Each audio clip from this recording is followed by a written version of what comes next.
In getting ready to spray, we will discuss site and surface preparation, sprayer components, unit assembly and startup, and types of texture and basic mixing instructions. Like any texturing project, you'll need to properly prepare the surface you're texturing and protect any surfaces that you want to keep clean. Consult the store where you purchased your sprayer for tools and products that make site preparation fast and easy. Cover everything you don't want to get texture on. This includes removing or covering light fixtures. Mask and paper around trim, doors, and windows. Repair all nail and screw holes and fill in any cracks as needed. Remember to sand any rough areas and to scrape off any large areas of peeling paint. In cleaning the surface, follow directions on the material container. Remove dirt and drywall dust by wiping all surfaces clean. With the area prepared for spraying, it's time to get familiar with the sprayer. No matter which Graco texture sprayer you purchased, the basic components are very similar. Let's look at the basic components. Located on top of each sprayer is the large capacity material hopper that will hold the texture material that you are spraying.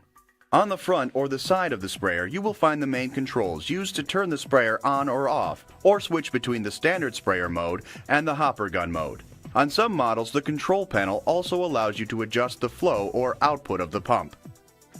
Your sprayer comes complete with a trigger-style texture spray gun, an assortment of spray nozzles, and a hose that connects the sprayer to the gun. Also included is a material thickness gauge that helps you determine the proper consistency of your material. Some models also include a touch-up hopper that can be attached to the top of your texture spray gun, which converts it to a hopper gun for small touch-up jobs or repairs. Assembling your new sprayer couldn't be easier. If the sprayer you purchased was shipped with the hopper and handle removed, there are just a few simple steps to follow to assemble them to the sprayer.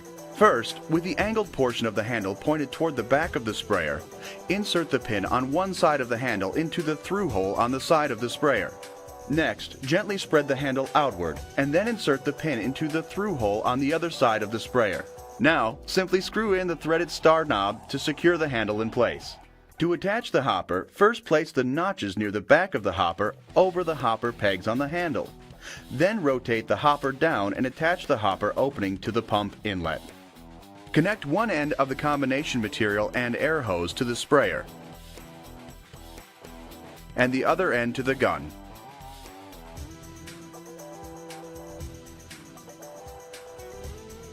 Some sprayers are designed with no onboard air compressor for customers who want to provide their own air source.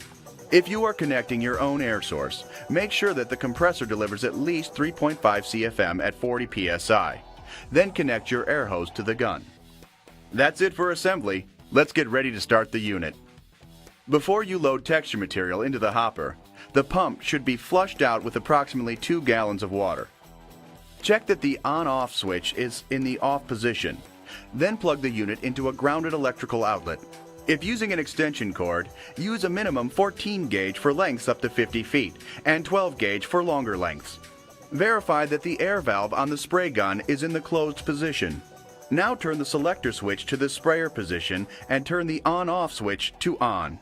If your sprayer includes a material flow adjustment feature, turn it clockwise to the high flow position. Point the gun into a waste pail and pull the trigger. Continue triggering the gun until all of the water has been flushed out of the sprayer, and then turn the on-off switch to off. Always turn the machine off after you're done flushing or spraying. Failure to turn the pump off when you are not flushing or spraying will shorten pump life. You are now ready to mix your texture material and load it into the hopper. Your Graco texture sprayer is ideal for spraying many types of interior texture finishes. These include simulated acoustic, orange peel, splatter, and knockdown. These finishes can be created with a variety of water-based interior texture materials. Never use your Graco sprayer with solvent-based texture materials or cement-based materials. Because the pump will not operate if the mixture is too thick, mixing the texture material correctly is an essential step. In all cases, follow the material manufacturer's mixing instructions and be sure to mix the material in a separate container before you add the mixture in the hopper. Do not mix your texture material in the hopper. For pre-mixed materials, mix approximately 2 to 4 quarts of water to 4 to 5 gallons of joint compound. You may need to add more water throughout the job if the mixture sets and becomes thick. For dry texture materials, start by mixing the material per the instructions on the bag. Always add water to your mixing bucket first, then add the dry mix to the water. Mix the material to a uniform consistency, making sure that there are no dry lumps left in the mixture. Allow ceiling texture mix to set for at least 15 minutes and then remix prior to use. The material thickness gauge provided with your sprayer will help you determine if your texture material is the proper consistency for spraying. Once the texture is mixed, gently rest the material thickness gauge on the surface of the mixture. When the material is thin enough to spray, the ball will sink completely into the mixture. If the ball does not sink completely into the mixture within 10 seconds, add more water and try the test again. Be sure that the gauge is completely dry every time it is used for an accurate test. Check your material thickness periodically. The material may thicken as it sits, and this can slow down production or impact your finish consistency. Agitate and thin the material as needed to maintain a consistent texture finish throughout your entire project.